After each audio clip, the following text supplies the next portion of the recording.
తెలంగాణలో మూడో రోజు గ్రామ సభలు కొనసాగనున్నాయి. నిన్నటి వరకు 9,844 గ్రామాలలో విజయవంతంగా గ్రామ సభలు నిర్వహించారు. నిన్న ఒక్కరోజే రాష్ట్రంలోని 3,888 చోట్ల గ్రామ సభలు నిర్వహించారు. రేషన్ కార్డులు, ఇందిరమ్మ ఇండ్లు, ఇందిరమ్మ ఆత్మీయ భరోసా, రైతు భరోసా పథకాలకు దరఖాస్తులు స్వీకరిస్తున్నారు. ఇప్పటి వరకు 10,09,131 దరఖాస్తులు అధికారులు స్వీకరించనున్నారు. ఇందిరమ్మ ఆత్మీయ భరోసా కోసం వచ్చిన 59,882 దరఖాస్తులు వచ్చినట్టు ప్రభుత్వ వర్గాలు తెలిపాయి.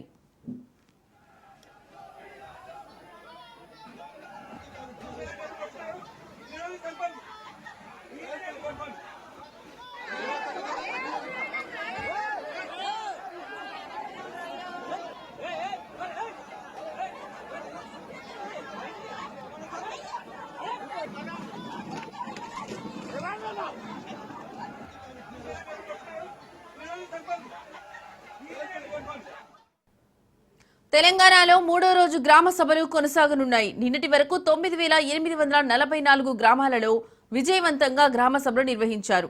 నిన్న ఒక్కరోజే రాష్ట్రంలోని 3,888 చోట్ల గ్రామ సభలు నిర్వహించారు.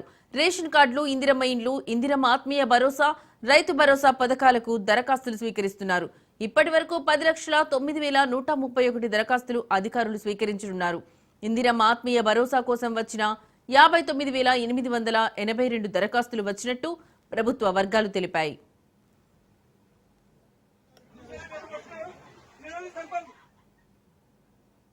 ఇక ఇదే అంశానికి సంబంధించిన మరింత సమాచారం మా ప్రతినిధి రాజు ఫోన్ ద్వారా అందిస్తారు. రాజు, చెప్పండి, ఈ యొక్క అంశానికి సంబంధించి మీ దగ్గర ఉన్న లేటెస్ట్ అప్డేట్స్ ఏంటి? లక్ష్మి, తెలంగాణలో మూడో రోజు గ్రామ సభలు ఈ రోజు కొనసాగుతా ఉన్నాయి. 21వ తేదీ నుంచి 24వ తేదీ వరకు కూడా ఈ 4 రోజుల పాటు కూడా గ్రామ సభలు నిర్వహించి ఈ యొక్క ప్రభుత్వం అమలు చేయబోతున్నటువంటి 4 ప్రతిష్టాత్మక పథకాలు ఏవైతే ఉన్నాయో, రైతు భరోసా, రేషన్ కార్డులు, ఇందిరమ్మ ఇండ్లు, ఇందిరమ్మ ఆత్మీయ భరోసా, ఈ 4 పథకాలకు సంబంధించి అర్హులను గుర్తించేందుకు ఈ యొక్క గ్రామ సభలు ఏర్పాటు చేయాలని ప్రభుత్వం నిర్ణయించింది. ఇందులో భాగంగానే తెలంగాణ వ్యాప్తంగా ప్రతి గ్రామంలో కూడా గ్రామ సభలు జరుగుతా ఉన్నాయి. అయితే చాలా చోట్ల ఇప్పటికే ఈ రేషన్ కార్డులు, అదేవిధంగా ఈ యొక్క ఇందిరమ్మ ఇండ్లకు సంబంధించి ఇప్పటికే అర్హుల జాబితా కలెక్టర్ ఆఫీసుల నుంచి ఇప్పటికే ఆయా గ్రామ పంచాయతీలకు, కార్యదర్శులకు చేరడంతో కొన్ని గ్రామాల్లో ఈ యొక్క ఏదైతే ఈ గ్రామ సభలు ఉన్నాయో రసాభాసగా సాగుతా ఉన్నాయి. ఎందుకంటే అర్హుల లిస్ట్ లో తమ పేరు లేదని చాలా మంది కూడా ఇటు అధికారులను ప్రశ్నిస్తున్న పరిస్థితి కనిపిస్తా ఉంది. అయితే అధికారులు మాత్రం ఒకటే చెప్తా ఉన్నారు, ఈసారి ఎవరికైతే అర్హుల జాబితాలో లిస్టు పేరు లేదో ఖచ్చితంగా వాళ్ళు అప్లై చేసుకోవడానికి అవకాశం ఉంది అని చెప్పి అక్కడ లోకల్ లీడర్లు, అదేవిధంగా అధికారులు కలిసి కొంతమందితో ఇప్పటికే చాలా మందితో అప్లికేషన్లు అయితే పెట్టిస్తున్న పరిస్థితి కనిపిస్తా ఉంది. చాలా వరకు కూడా రేషన్ కార్డులకు ఎక్కువగా దరఖాస్తులు వస్తున్నాయని చెప్పేసి ఇప్పుడు ప్రభుత్వ వర్గాలు చెప్తున్న పరిస్థితి కనిపిస్తా ఉంది. ఎందుకంటే ఇటు ఆరోగ్యశ్రీ కావచ్చు, అదేవిధంగా ఇటు చదువుకునే విద్యార్థుల స్కాలర్షిప్ కు సంబంధించి, ఫీజు రీయింబర్స్ కు సంబంధించి ఈ రేషన్ కార్డు అనేది ప్రామాణికంగా తీసుకుంటారు. కాబట్టి రేషన్ కార్డుకు ఎక్కువ సంఖ్యలో దరఖాస్తులు వస్తున్నాయని చెప్పి అధికారులు చెప్తున్న పరిస్థితి కనిపిస్తా ఉంది. ఈ రోజు మూడవ రోజు ఇప్పటి వరకు మనం చూసుకుంటే నిన్నటి వరకు చూసుకుంటే 9,000 పైచిలకు గ్రామాల్లో గ్రామ సభలు నిర్వహించడం జరిగింది. నిన్న ఒక్కరోజే 3,888 చోట్ల గ్రామ సభలు నిర్వహించడం జరిగింది. రేషన్ కార్డులు, ఇందిరమ్మ ఇండ్లు, ఇందిరమ్మ ఆత్మీయ భరోసా, అదేవిధంగా రైతు భరోసా, ఈ యొక్క పథకాలకు సంబంధించి గ్రామ సభలు నిర్వహిస్తున్న పరిస్థితి కనిపిస్తా ఉంది. ముఖ్యంగా ఏదైతే ఇందిరమ్మ ఆత్మీయ భరోసా, ఎవరికైతే భూమి లేని నిరుపేదలు ఉంటారో సంవత్సరానికి 12,000 ఆర్థిక సాయం ఏదైతే ప్రభుత్వం అందించడానికి ఈ యొక్క పథకాన్ని తీసుకురావడం జరిగింది. ఈ పథకానికి కూడా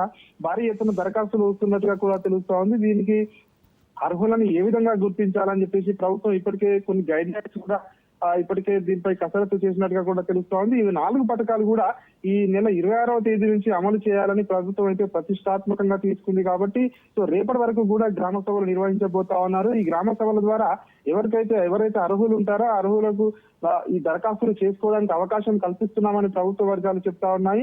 26వ తేదీ నుంచి కూడా విడతల వారీగా ఈ యొక్క అర్హులకు ఎవరికైతే లబ్ధిదారులు ఉంటారో వాళ్ళందరికీ కూడా సంక్షేమ పథకాలు అందిస్తామని ప్రభుత్వం చెప్తా ఉంది. ఇక మరోవైపు ఇందిరమ్మ ఏదైతే ఇల్లు ఉన్నాయో, ఇందిరమ్మ ఇళ్లకు సంబంధించి ఇప్పటికే ముందు గతంలో అప్లై చేసుకున్న వారి లిస్ట్ ఏదైతే రావడం జరిగిందో వాళ్ళకి ఇప్పటికే ఆ ఫీల్డ్ లెవెల్లో ఎంక్వైరీ కూడా జరిగింది. వాళ్ళ ఫొటోస్ కూడా తీసుకోవడం జరిగింది. వాళ్ళకు నియోజకవర్గానికి 3,500 చొప్పున ఇందిరమ్మ ఇల్లు రాష్ట్ర వ్యాప్తంగా 4,50,000 ఈ సంవత్సరం ఇల్లు కూడా కట్టిస్తామని ప్రభుత్వం ఇప్పటికే చెప్పిన నేపథ్యంలో ఈ పథకాలన్నీ కూడా 26వ తేదీ నుంచి ఒక్కొక్కటి స్టార్ట్ అయ్యే అవకాశం కనిపిస్తోంది. ఇక ముఖ్యంగా ఇటు పట్టణ ప్రాంతాల విషయానికి వచ్చినట్టయితే ఇప్పటికే వార్డు సభలు కాస్త ఆలస్యంగా కొనసాగుతా ఉన్నాయి కాబట్టి పట్టణ ప్రాంతాల్లో ఈ యొక్క సంక్షేమ పథకాల అమలు ఈ నెల 26వ తేదీ నుంచి ఏ విధంగా జరుగుతుందో, లేదంటే ఫిబ్రవరి మొదటి వారంలో అమల్లోకి వస్తుందా అనేది ఒక మీమాంస అయితే కొనసాగుతున్న పరిస్థితి కనిపిస్తా ఉంది.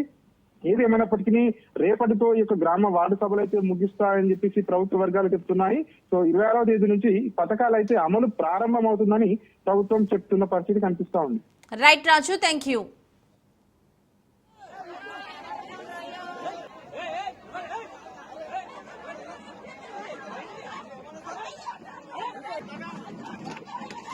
Levántanos.